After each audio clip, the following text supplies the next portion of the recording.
use this opportunity now to answer it, and it involves my career in the world of pro wrestling and the WWE. And the question was actually multiple questions by one person, which I appreciate the detail. It revolves around my retirement from the WWE. So the question was, and I think I'm going to get this right, is officially, when did I retire from the WWE? Why? Which is always a great question to understand our whys. Why did I retire from the WWE? Why did I return to the WWE years later? And why did I retire again? I retired from the WWE in 2004 at the age of 32. And at that time, here's the why. Why I retired was two reasons. Number one, and this is not in order of importance, number one, my contract had expired. And number two, which is the most important thing, is an agreement that I have with anybody in the world, any company, any individual. It's always important to me. It means everything to me to shake that person's hand and look them in the eye. We could bring in lawyers from all over the world. We could bring in the best of the best in business affairs and sign contracts and all that. But it all comes down, for me, it all comes down with me looking you in the eyes and shaking your hand. So, and delivering what I gave you my word that I was going to deliver. So I'm saying that to say in 2004, when my contract expired, I had delivered on my agreement with the WWE and with my longtime mentor and very, very good friend, Vince McMahon. We shook hands. I mean, that's the way we are. We shake hands.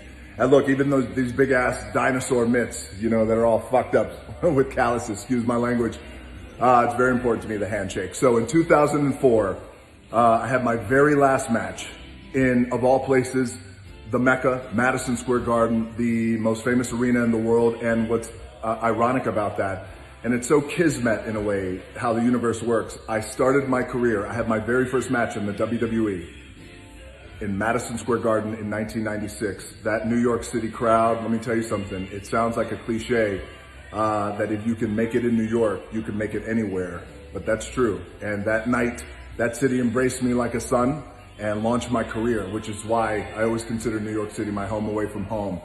I had my very first match in 1996 in Madison Square Garden and my very last match in 2004 in Madison Square Garden. I started my career at 25 years old with the WWE, and I ended it when I was 32.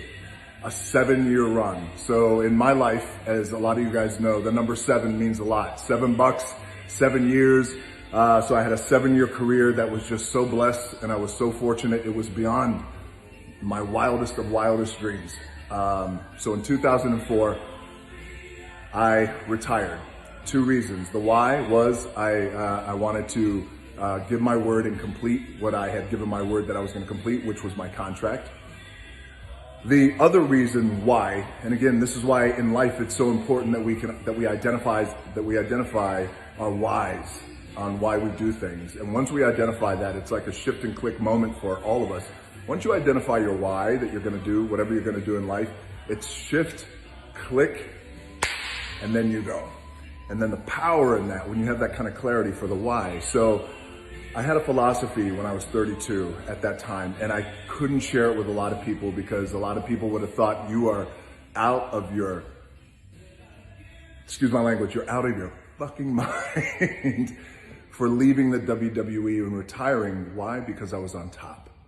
I was the biggest #1 draw in professional wrestling in the WWE, and I was quietly retiring. Again, my contract had ended, but my philosophy, my strategy at that time was, I'm in a world of pro wrestling that I grew up in, and I have a long lineage of my dad, my grandfather. I have, wrestlers, a long line of wrestlers. I come from a long line of pro wrestlers, proud, crazy pro wrestlers, and I have such a love and reverence for the world of professional wrestling. I felt like at 32 years old, my Hollywood career was just getting started. If I can leave and quietly retire from this world that I love so much, and I know it was a hard thing for a lot of people to swallow, this philosophy, if I could leave and become successful in Hollywood and become successful outside of the world of professional wrestling, of the world of WWE. When I mean successful, like my ambition was, I wanted global success. I wanted to have global influence in a very, very real and powerful way. That was my goal. And by the way, in all likelihood, I was going to fail because the odds are always against somebody when you go to Hollywood, and especially under those circumstances. So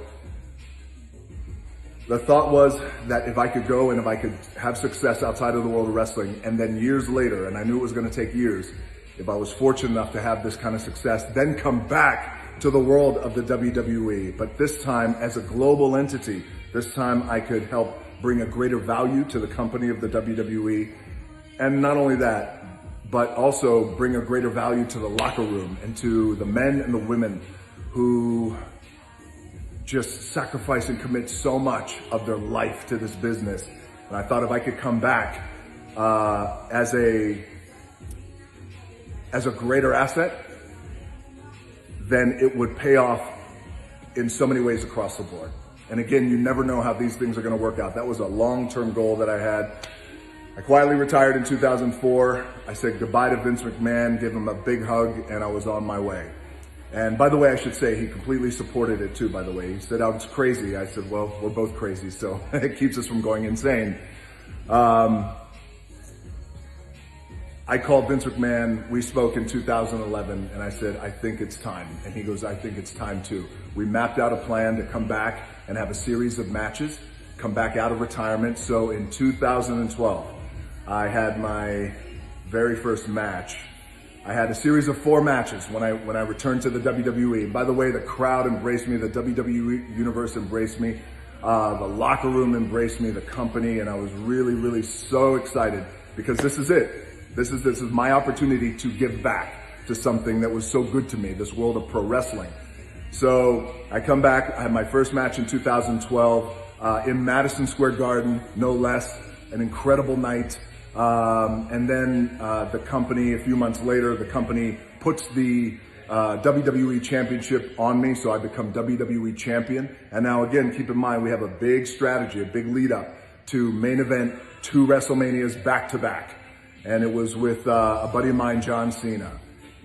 And John and I agreed on what we were gonna do. And again, you never know how these things are gonna turn out. So I was a little anxious, a little nervous. I was so confident. You know, I felt like I had my fastball and I was still kicking ass and we're gonna have a great match. I had my cardio, my conditioning, everything felt great. We go into WrestleMania, and this is the telltale sign if this strategy worked. For me, almost 10 years. I went away, built my career to come back, and it all boils down to this.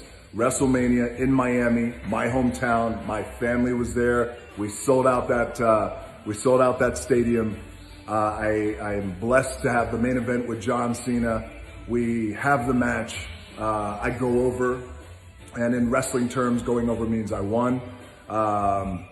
Afterwards, go home, and a few days later, I get a call from Vince McMahon, and he said, "What are you doing?" I said, "Well, I'm driving."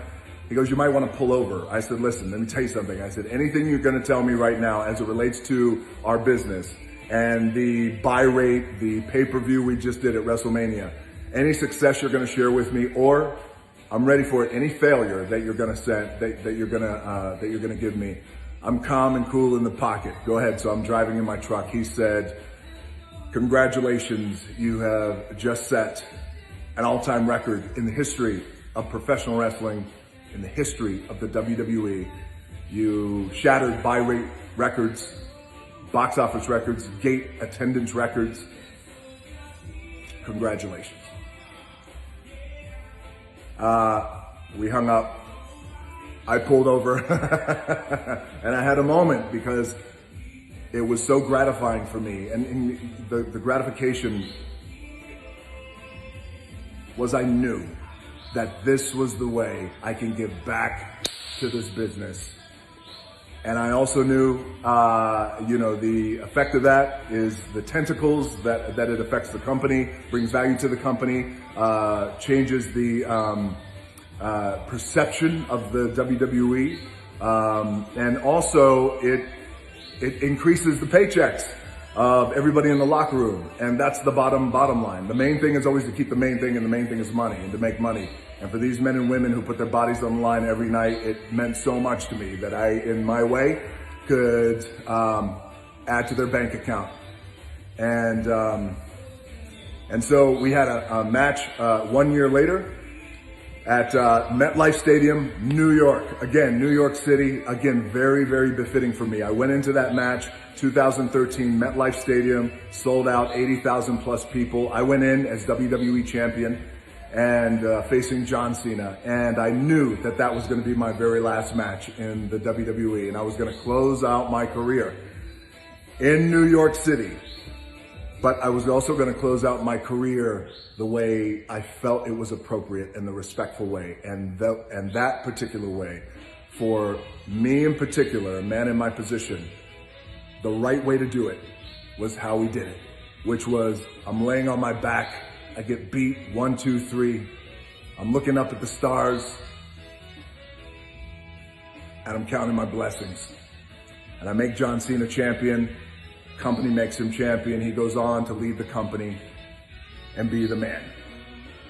Now, what I didn't anticipate was in that match, I got really injured. I had tore the top of my quadricep and my adductor. Your adductor is a tendon that kind of runs all the way up in your leg and allows you to kind of do these, these butterfly moves with your legs and things like that. So I tore the adductor and my quad off my pelvis.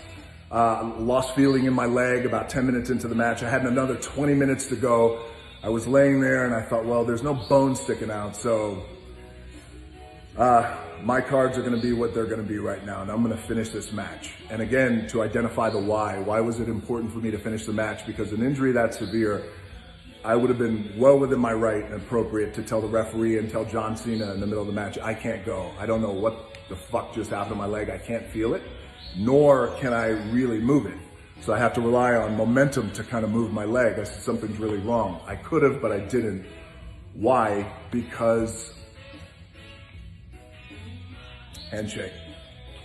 I gave my word that I was going to finish that match and put on a show for the fans, for the company, and for my opponent, John Cena, who's my dance partner, and for the locker room, the men and women in the locker room, and how important that was. So, there's that old saying, you either come back with your shield or you come back on it. I came back on mine, finished the match. And I was so at peace to know that that was my very last match. So this is 13 and a half minutes of your life you're never gonna get back. That is that's the big, when did you retire and why did you retire? Questions that have been burning in the WWE universe and so many people around the world. So that is it. And was I emotional about it? No, I was so at peace because again, I gave back to a business that I love, and that's the way I give back. Will I go back for another match? I could. You never say never.